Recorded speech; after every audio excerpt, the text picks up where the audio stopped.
Hello दोस्तों, welcome back to stories by Nidhi. चलिए सुनते हैं आज की हॉरर स्टोरी।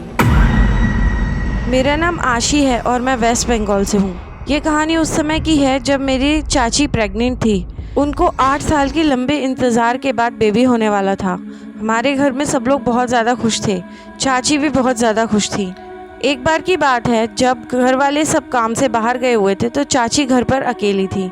हमारे घर में कमरों के बाहर एक काफ़ी बड़ा आंगन है और उस आंगन के बाहर मेन गेट है जिसे हम ज़्यादातर बंद ही रखते हैं। एक बार की बात है, एक औरत बेर बेचने आई। मेरी चाची को बेर बहुत ज़्यादा पसंद थे और वो औरत उनसे बाहर आकर बेर लेने के लिए बोलने लगी। मेरी चाची अपने आप पर कंट्रोल नहीं रख पाई।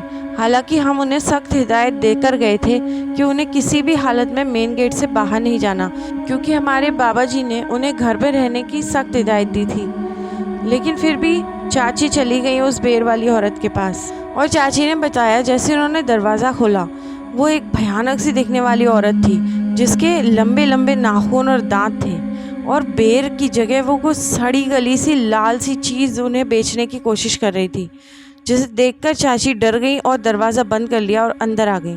लेकिन उस दिन के बाद से मेरी चाची की तबीयत बहुत ज़्यादा ख़राब होने लगी। उन्हें रात में बुरे बुरे सपने आते थे और वे ज़ोर ज़ोर से चिल्लाकर रोने लगती थी। उन्हें सबसे ज़्यादा डर लगता था कि उनके बेबी को कुछ हो न जाए।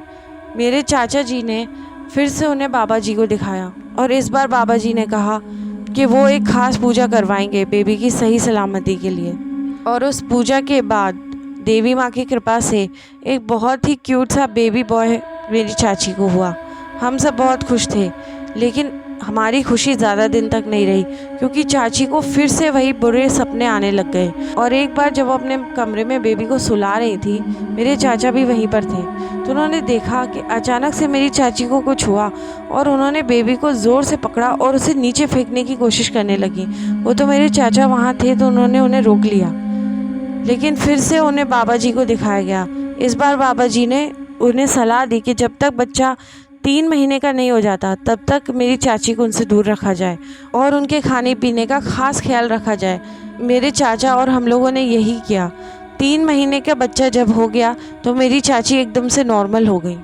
लेकिन सबसे अजीब बात तो ये है कि इन 3 महीनों के बीच में जो कुछ भी हुआ, चाची को वो कुछ भी याद नहीं है।